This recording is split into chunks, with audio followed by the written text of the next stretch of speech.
Check 1, 2. Go! Curious about real estate? Yes! Then you've come to the right place. Get the knowledge you need. Get over the fear and get started.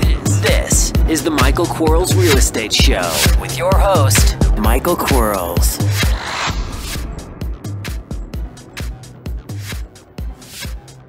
Hello, everybody. Michael Quarles with podcast number 153. And yes, I am having a blast doing these again.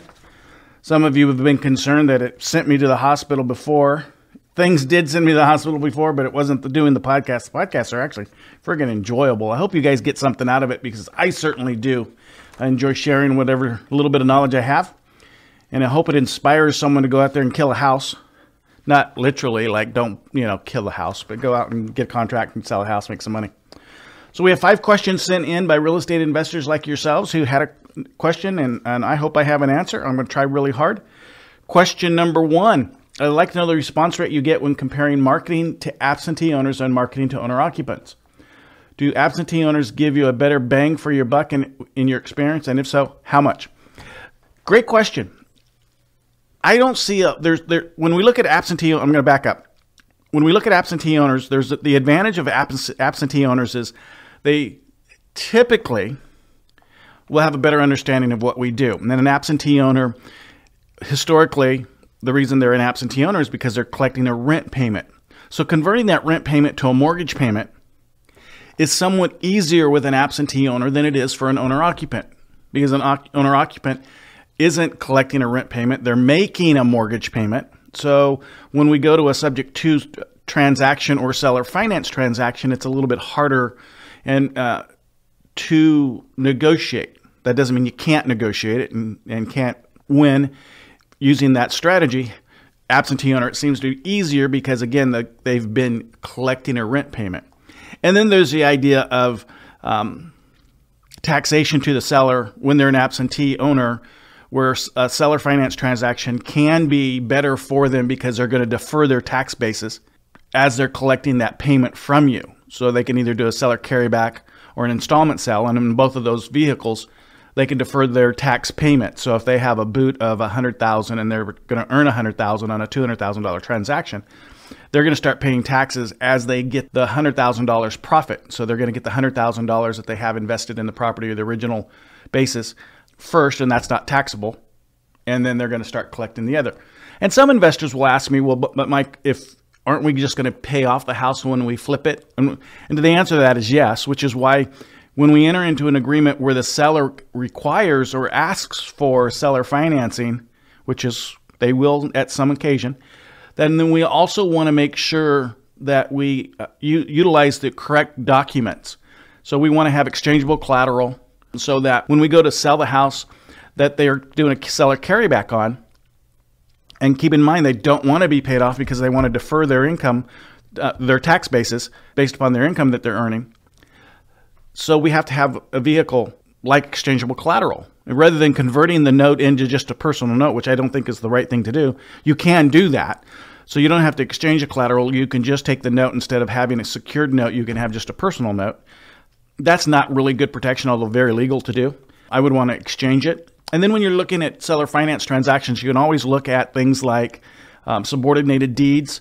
So if you have a house that needs a lot of repairs and you're doing a seller carryback, then you'd want to do exchangeable collateral inside of your agreement and also use a subordinated deed, which is going to mean that you're going to put, if you have any repair costs, those repair costs, the loan for those repair costs in front of the seller carryback note, so that you can borrow the money at a better interest rate and more secure. Because if you go to an equity lender and say you need $20,000 in repairs on a $200,000 house, and the seller's carrying back on an example, $100,000 seller carryback, the $20,000 is going to be much cheaper for you in first position than it is behind the $100,000 seller carryback. So you'd want to look at those things. Now, to the question is the response rate. Which one's better? Well, typically we're going to go 60% absentee and 40% owner occupants if we can. Now, let's face it, there are a ton more owner occupants that have an equity base than there are absentees. So those ratios won't always work out that way. But when a seller is an absentee out of state, so they're far away from the property, Buying virtual is real easy because the seller's virtual. They absolutely want to be a virtual seller. So it's easier. And again, following back to the idea that they understand what we do and that they're collecting a rent payment that we can convert into a mortgage payment's easier. The beautiful things about an owner-occupant that the absentee doesn't give us is the absentee is so much marketed to that our message can get lost in the other messages that they're receiving. And I'm sure that some of you have had the conversation with sellers who said, man, I get 20 letters a month. Well, that's because there's a lot of people that stand up on stage and preach absentee owner, absentee owner, absentee owner. And they don't preach owner-occupant because the owner-occupant, the negotiation skill set required for them is a little bit harder than the absentee owner. But they're not being marketed to as much. So they're pretty virgin territory. So I kind of like that. And some of my biggest paychecks have come from owner-occupants that just at some point they just need to leave. And as you start getting pictures from sellers about their, of their house from the inside and the outside, you're going to see those owner occupants that are, for lack of better words, procrastinators. And you can see it in how they live. Or if they're not procrastinators, the owner occupants that have already started boxing up their houses. So those pictures that will tell you a lot prior to your starting your negotiation with them. So, if you have an owner occupant that sends you pictures of their house and their house looks perfect and everything's in order and there's no clutter and man, it shows well in the pictures, that person's probably going to be a harder person to negotiate with over a person who you can't find the floor because there's stuff all over the place, or they're already started to box their stuff up, so they have a motivation to move. And if you're a procrastinator. And everybody kind of goes through a procrastination stage in their life. So we kind of know what that means and what that's like. And these people they wait till the last minute to solve their problem, so they are easier to negotiate with.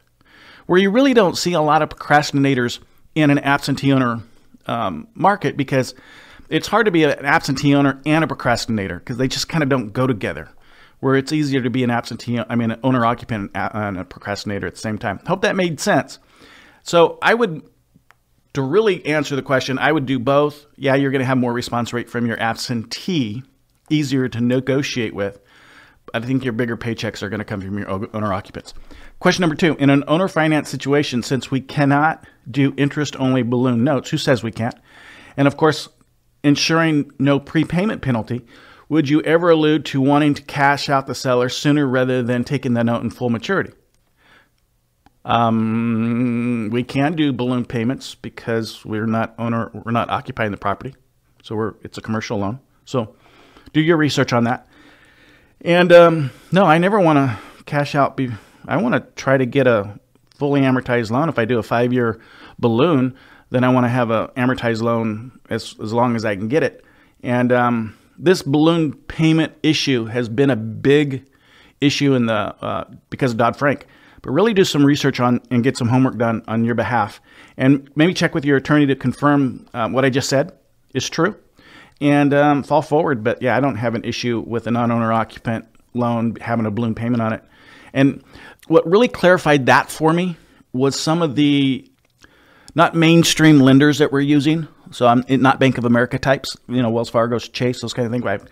We use them for credit lines. We don't use them for mortgages. But some of the non-mainstream but secondary mainstream marketplace that are doing nothing but investor loans, you'll find that they're actually still doing balloon payments. And so when you start seeing multiples of those and you start asking the right questions of them and why they can do it, then you ask your attorney why they can do it. And your attorney does some research, charges a couple $1,000s for that research, which I think is good money spent. You'll find that there's more opportunity out there than you think there is. So I would not ever want to pay off my seller sooner than I'm required to, kind of thing. But it's all about negotiation. Like we just bought a house in, I think it was Philly, and I think we're paying like $49 for it, $26 to the seller, and the rest were cost or something. I want to say something around there. But we ended up doing a sub 2 to the back taxes, which is the motivation on the seller's part. They procrastinated long enough that they had some taxes due, and if they didn't pay the taxes, then the county would take the property from a tax foreclosure perspective. So we ended up taking the property subject to the existing taxes. I cured the year that was would have made the tax sale happen or occur. And, we did like the $1,000 monthly mortgage seller carryback, no interest, straight payment.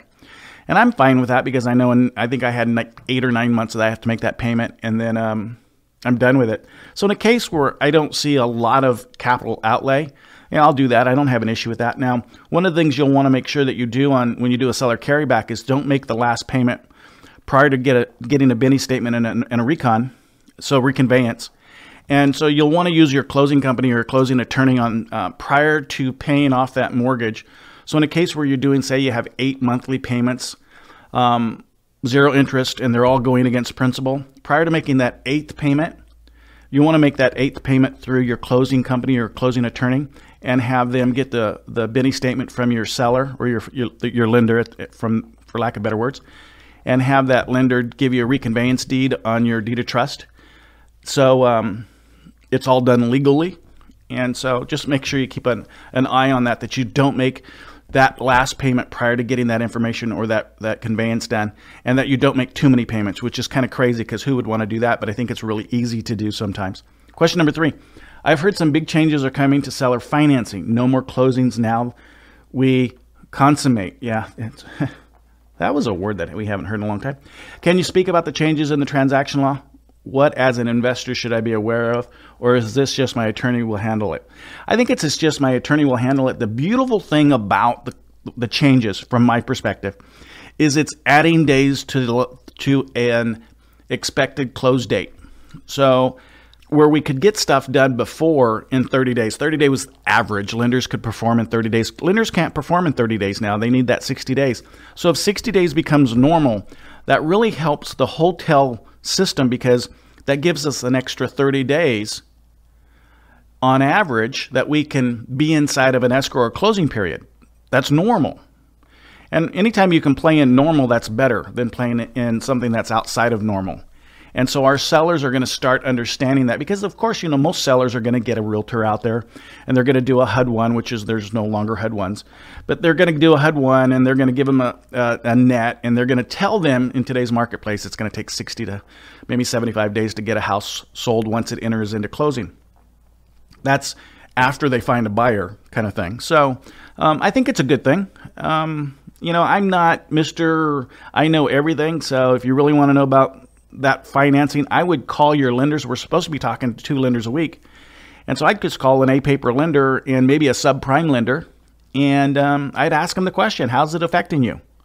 And, get various opinions and various, you get 7 opinions about something, you pretty much have you'll be able to find a consistency. And that's the important thing that you're looking for. So, call 7 different lenders.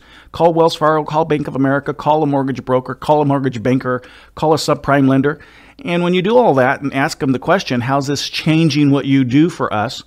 They'll let you know. And they're going to be more up to date on those things than an investor will, or probably even a closing company. You might want to ask your closing company or an escrow company, but I would absolutely ask my lenders because they're the ones that have initiated this or having to deal with this issue. So call them. Question number 4. Do the new TRID laws affect investors? I have no clue what the TRID is. Sorry. Thanks for listening to Buy, Sell, Fix, Flip. We'll be right back. Are you running out of leads? It's time you tried Yellow Letters at yellowletters.com. Get motivated seller leads through Yellow Letters, postcards, zip letters, typed professional letters, greeting cards, door hangers, and business cards.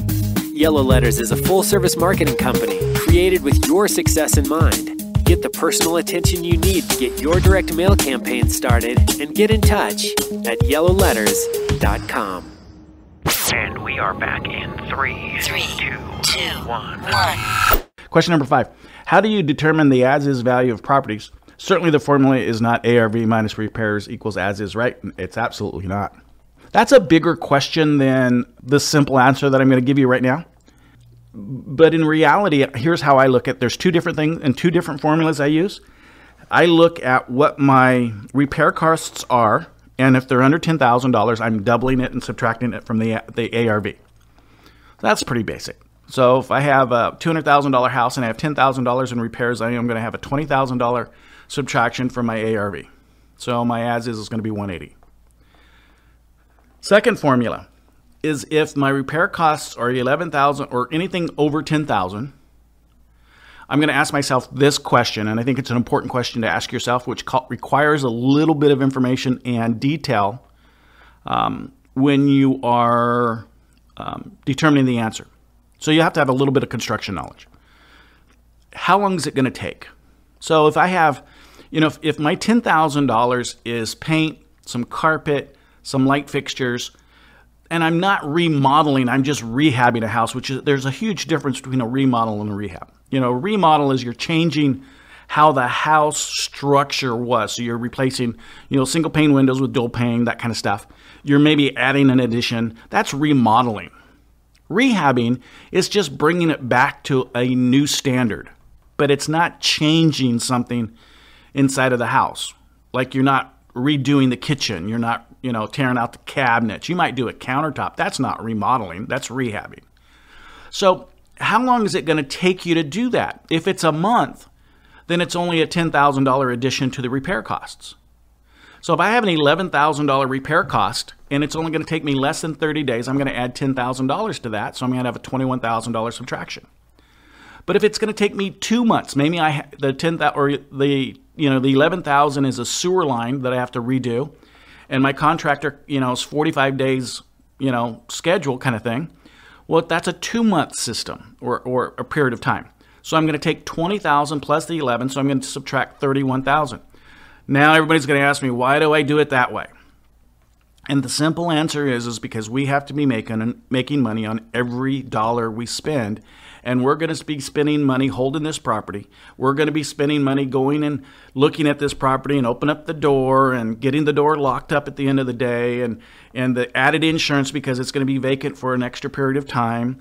And all these things that are accumulating as we're waiting to have this rehab done. Now, we're not going to be doing it, but we're trying to get a value for doing it for somebody else who's going to do it. Now, if some of you are rehabbers, then you're going to be doing it. You understand what I'm talking about. There are rehabs that you're going to do. You're going to get in and you're going to get out. You're going to have 2-man weeks or 3-man weeks, and you're going to be done.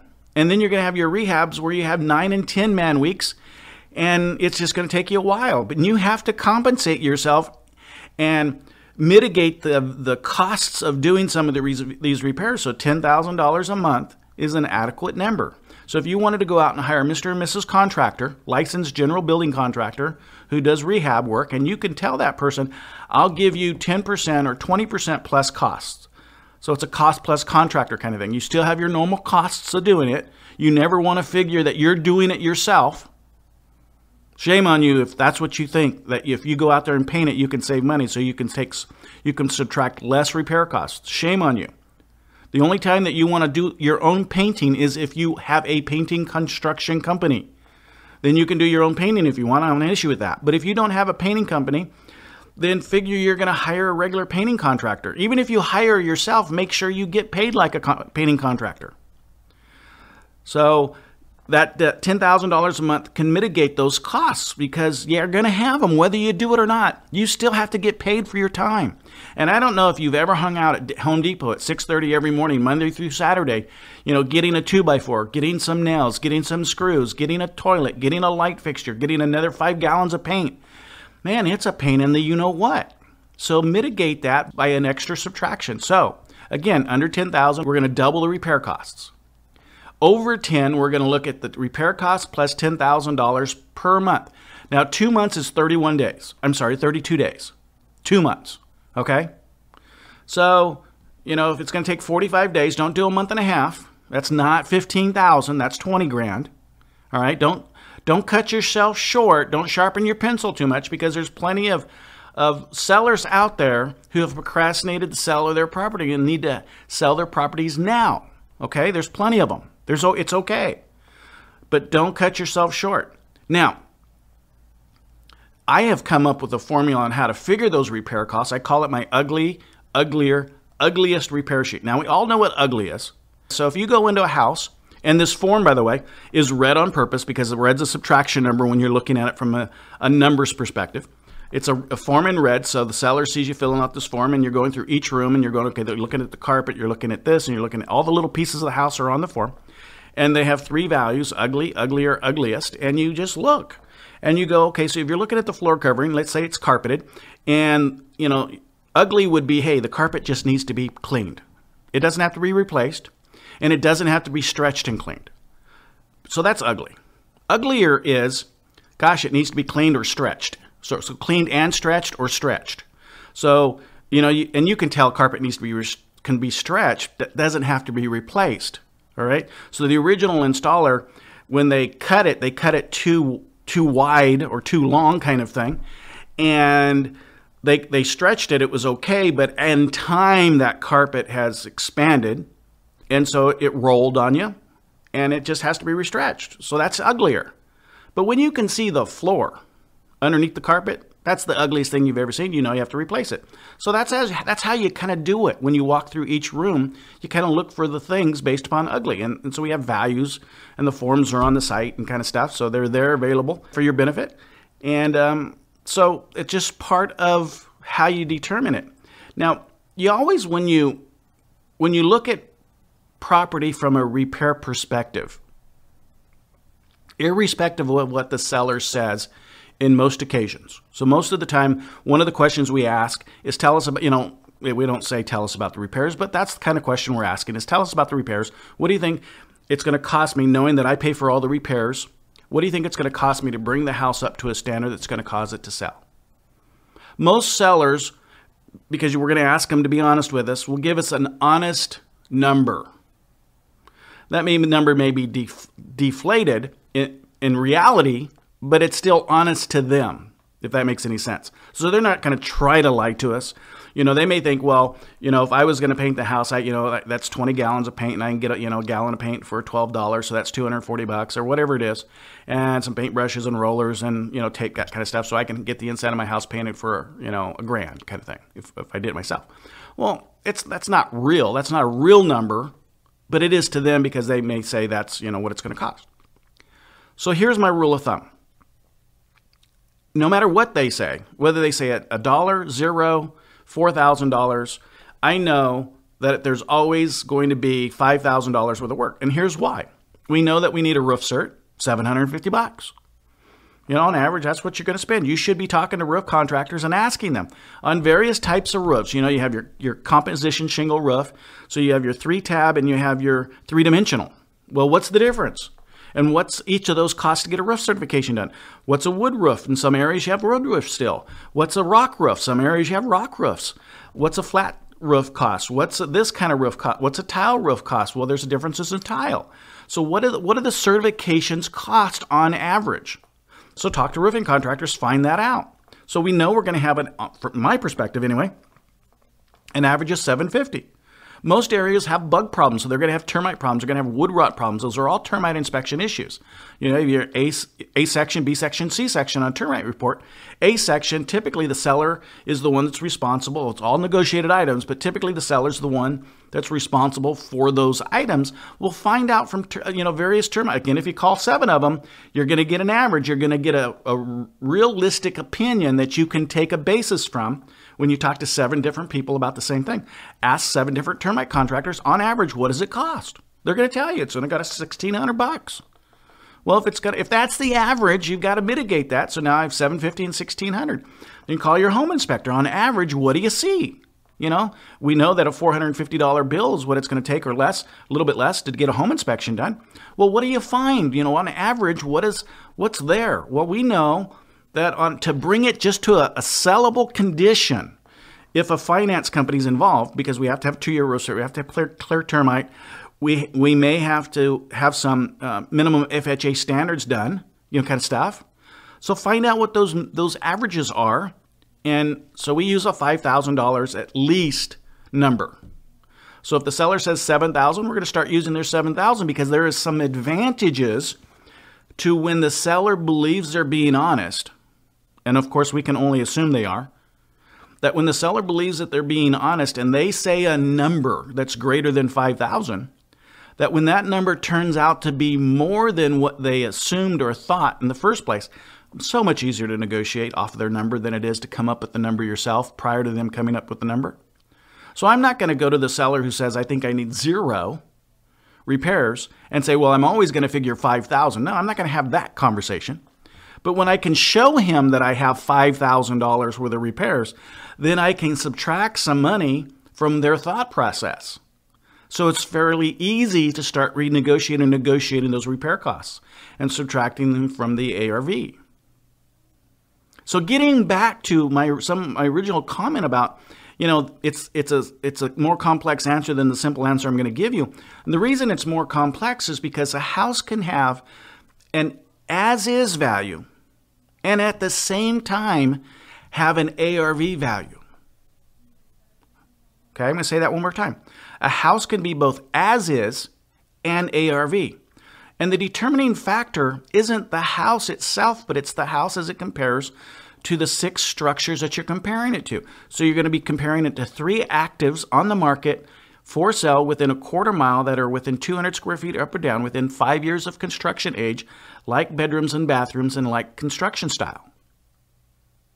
So if those 6 houses, 3 that are on the market and 3 that have just sold, and the solds have to be just sold within the last 6 months. If all 6 of those have nothing's been done to them since the construction date of 1970, they all have the orange shag carpet and they all have the green or the light blue Formica countertop, and so does your subject property. Well, your subject property is as is an ARV. ARV is really, although it means after repair value, keep it in mind, we're not necessarily having to repair something just because we think it does. We're not bringing it up to our minimum standards. We're bringing it up to the buyer's minimum standards. And sometimes their minimum standards is also their maximum standard. And until you start understanding what your buyer's wanting, you won't understand the difference. So when you start looking at your 3 comparables that have sold and your 3 comparables that are on the market, and they look like your subject property, but yet nothing's been done to 7 of those 7 pieces of property since their construction date originally, then you have an as-is and an ARV. So ARV doesn't necessarily mean after repair. It just means, from my perspective anyway, what houses are selling for and what they look like. What they have is from an amenity perspective. But if all of them are the same, that means the buyer is not expecting any. So their maximum expectation is also the minimum requirement. Now, if you have half of your property's ARV, so half of them actually have turned that Formica into granite, and half of them have turned that shag carpet into, a plush carpet or a wool carpet, well, yeah, then you can start doing some, mathematics and say, okay, what is it going to cost me to bring this house to those standards? But then you have to ask yourself, if only half of them were brought to this new construction standard, this rehab standard, and the other half remain the same, but the other half have either sold or on the market to sell, do I in fact have to do any addition or subtraction? Or can I just keep it the same? Can I just decide that, okay, I'm going to market my house with those other 3 houses that are sold and on the market? I'm going to place it with that level of inventory, the minimum standard, not the maximum standard of the buyer. Because apparently 3 buyers have accepted it, or 3 sellers have accepted it if they haven't all been sold yet. So really have to look at your comparable sales, and you can't just look at the black and white. They're just not numbers on a piece of paper. You actually have to do what an appraiser would do or a BPO agent would do, is you have to go to the houses. You have to look at them. You have to ask some questions, which is why you interview the houses. You just can't look at black and white, because if you do, you'll be undervaluing or overvaluing your property. You really have to look at some of the other stuff, which is why I think it's really, really highly important that we turn our focus from understanding how to value a property, because it really does not matter at the end of the day. Our focus from understanding how to value a property into a focus on how do we market for opportunity. because that should be your focus. Because there are people that you can hire for less than $600 total, 2 of them, that will tell you what the value is. That's the best $600 you can buy, you can spend. Even if you're a professional realtor, even if you're a professional broker, even if you're a professional appraiser, why would you want to use your own opinion only? You know, what's the comment that we all know, that the guy that represents himself has a full for client? What does that make you if you're only using your own opinion? It makes a dangerous business model, because no matter how good we think we might be, having 2 other people giving us their professional paid-for opinion is so much better. Now, you may not agree with it, and you have to set yourself up, and you have to have a business model that says, hey, if I agree with it, I'll do this. If I don't agree with it, I'll do this. And maybe those thises are the same. Hopefully they're not. Hopefully, if you decided that you're going to take your business model and you're going to say, I'm not going to buy a house unless an appraiser says it's worth the value that I believe it to be as an as-is in the future. So it's not contract value. Because let's face it, I mean, all properties should appraise for contract value, because we're buying them at 60 cents on the dollar. So when we look at a contract, we better have a clause in our contract or agreement with the seller that says, we believe that the house should be worth $200,000, even though we're only buying it for $120,000. And if the appraiser comes back and says, yes, the house is worth $200,000, then you've done your job and you've done it correctly. But if the appraiser comes back and says, no, it's only worth $180,000, you have to start negotiating again, which is why relying on the numbers that the seller gives us is so important. Gosh, man, it is so much easier to renegotiate with someone based upon what they said they believed, when you can start proving them wrong by a third-party opinion. Third-party opinions are great. If you decide to rely on your own opinion and that's the only opinion you want, and you don't want to spend $600, just be ready for some upside-down deals. Let's face it, that's what you're going to get. We all have. We've all been down this road before. So if any of you have ever bought a house that you thought was worth this, and you determined after you put it on the market that you'd sell it for something else, something lower, because apparently no one else thought it was worth that, raise your hand, because we've all done that.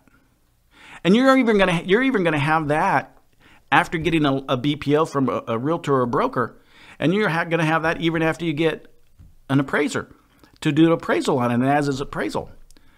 But you're going to have so much more experience and so much more knowledge behind what you think if you get those things done. So to recap, question number 1, we talked about the absentee owner and the owner-occupant. I'm a firm believer there's advantages to both, and I market to both. Question number 2, the seller finance, paid off early. Why kind of stuff. Make sure you have the right agreement in place. So you want to make sure that you have exchangeable collateral, and in a case where you know that there's going to be a lot of repairs for somebody, that you have a subordinated deed. I think those things are valuable. Some of the other things on that, by the way, when you start looking at owner financing, that of course you don't want to have a prepayment penalty. Of course you don't want to have a due on sell. You never have a recourse issue with owner-seller financing, so that's never an issue. But little things like there's a lot of note buyers out there, so you want first right of refusal to buy that note at a value that the seller is going to sell it to a note buyer. So one more time.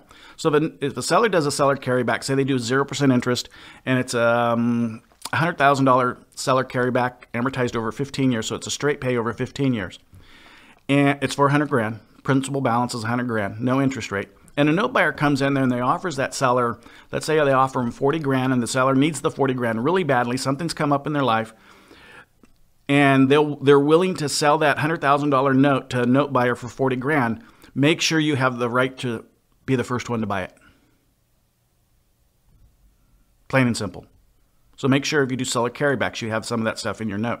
Third question, changing to the current seller financing. Call some lenders, call 5-7 lenders, Bank of America, Wells Fargo, Chase, mortgage broker, mortgage banker. You better understand the difference between the two, and understand the difference between a mortgage banker and a mortgage broker, and Chase, Bank of America, Wells Fargo. Then call a subprime lender and, ask them the question, how's it affecting your loans? And then when you have this information, then you're going to have an average perspective, And then there you have it, kind of stuff. Question number 4, I feel stupid saying I'm stupid, but you know what? I am. I don't mean I'm stupid. There are so many things that we can't know about. And if you don't know something, man, you've got to say it. I mean, I've always said this. A seller is going to ask you a question about something when you go out to see them and to buy their house. Not because they want the answer to it. Not even because they care about the answer to it. It has nothing to do with the answer to the question. They just want to feel part of the conversation by asking you a question. So if they ask you, why is the sun set in wherever it sets? Say, great question. And you don't know the answer to it. It's a great question, I'll absolutely find out the answer to it. I'll call you tomorrow with the answer. But today, what we're going to do is we're going to go ahead and sign the agreement so we can consider your house sold, not only sold, but sold to somebody who can afford to buy it. And I'll have you your money on the day of your choice. So don't let the question interfere with the contract, because it doesn't mean to be a question that will interfere. Seller's not asking that question. They're just trying to be part of the conversation. And I know if you've bought any houses, I know you understand what I mean, but those of you that haven't bought a house, understand this. No matter how limited you think your knowledge is, it's vastly better or larger, more in depth than the average seller. So the brand new investor, because most investors, they just don't jump in the water, right out of mom kind of stuff. They learn to swim. They take swimming lessons. They put the little floaties on their arm. And then all of a sudden, they're ready to start being an investor. That's how most investors get started. So you're going to start gaining some knowledge as you become comfortable deciding to start as a real estate investor. And that knowledge, even though it may be limited, is vastly greater than the knowledge a seller has about real estate transactions. So just understand that. Just understand that they're just trying to be part of what you do. Okay? So don't look at it as a fear-based question. Just look at it as, hey, it's a question. And I know exactly why they're asking me the question, because they want to be part of the conversation. They want to be included, which is important for people. And just tell me, it's a great question. I don't know the answer to it, but I'll give you the answer tomorrow when I get back to my office. I'll research it. And in the meantime, let's go ahead and get the agreement signed so you can consider your house sold. Not only sold to somebody who can afford to buy it. Close it on the day of your choice. Have the money on the day of your choice kind of stuff. Question number 5. How do you determine the as-is value? It's a bigger question. I know I start off saying I'm not going to answer a big question. Hopefully that made sense to you about the $10,000 doubling it more than $10,000, looking at $10,000 per month. If it doesn't make sense, it's not going to make sense. I hope doing and getting a BPO and an appraisal makes sense. If it doesn't make sense, it's not going to make sense. I can only give you guys my opinion, and that's all it is. You're going to hear someone else's podcast, and they're going to be exactly 180 degrees, and that's okay. There's all kinds of ways to make a bucket load of money in real estate, and I just know the way I do it. It doesn't mean it's the right way. It doesn't mean it's the wrong way. It's just a way. As long as we look at everything that we do morally, or ethically, morally, and legally, then we're okay. But you're gonna, you always hear me say yuck every time I say passive income. Well, but I have passive income, but I still say yuck to it. I hate it. I'm the world's worst landlord. Not because I'm a bad landlord. I just don't. It's not something I enjoy doing. It's not something I wanted as a business model, but I can understand the reasoning behind it and the value behind it for certain properties that we buy. But, if you want to have passive income, that's fine too. I got a coaching student that, that's all I want is passive income. The important part is how do you find it? That's what I said earlier. You could spend a lot of time figuring out, learning valuation, but what you really should be spending time is learning how to find sellers. How do you do that? If you have an abundance of opportunity, you can make more money. If you don't have abundance of opportunity, two things are going to happen. You're going to get frustrated, you're going to get sidelined, you're going to get bored. And then second thing that's going to happen is you're going to make something out of nothing. Well, some people can, make a fortune on steer manure. Most people can't. So, you can't take nothing and make it into something, especially in the real estate business, if you don't have opportunity. So don't make your opportunity. If a seller calls you and it's not an opportunity, it's not an opportunity. That's why you have to ask the 4 questions the way we ask them. Do you have a house you're hoping to sell? Hoping's a big key word. Is it listed with a real estate professional? It better not be, but I'm not afraid that they go out and ask someone about what's it like listing. I don't care if they talk to a realtor or a broker, real estate professional. I hope they do. What do they think it's worth? They have to know. And then we tell them why we're an advantage to them and what they want to walk away with. We have to convert the sales price into a walkaway dollar, because at the end of the day, that's the number that I have to deal with. Because I know all the other numbers. The seller may not know all the other numbers, so I want to convert it to a walkaway dollar. Then I'm going to ask them if the house is paid off free and clear, if they have a mortgage. I know it's going to cost me 8.25% to buy and sell a house. I mean, sellers don't know that. We do, because we bought enough of them. So understand the questions, understand the answers. Sorry, I don't know what, well, I know what RESPA, integrated disclosure, is, but I mean, that's a big thing. But I'll find out what TRID for you guys is, and maybe share it with you. But if I don't know, I'm going to tell you. Hope you guys enjoyed it. Remember, we have 2 seats open in the coaching, or the academy, for the month of November still. 2 of you guys have taken me up on coaching you, which I appreciate. There's been a host of you that said you wanted to fill the other seats, but you haven't paid your money yet. And I'm hoping that you don't expect to pay for it after 4 seats are filled up, because it just doesn't work that way. So if you're interested in the coaching program, remember it's $49.97 down and then $5,000 from your first transaction. And we try to help you out as much as we can. Talk to you guys soon. I'm really enjoying these things. So those of you that have asked me, are you sure you're really enjoying these things? I really am. I wouldn't do them. I'm pretty stubborn about stuff like that. And until tomorrow or the next day, you guys have fun. Bye-bye. Thanks for listening to the Michael Quarles Real Estate Show. Get more info and stay in touch at michaelquarles.com.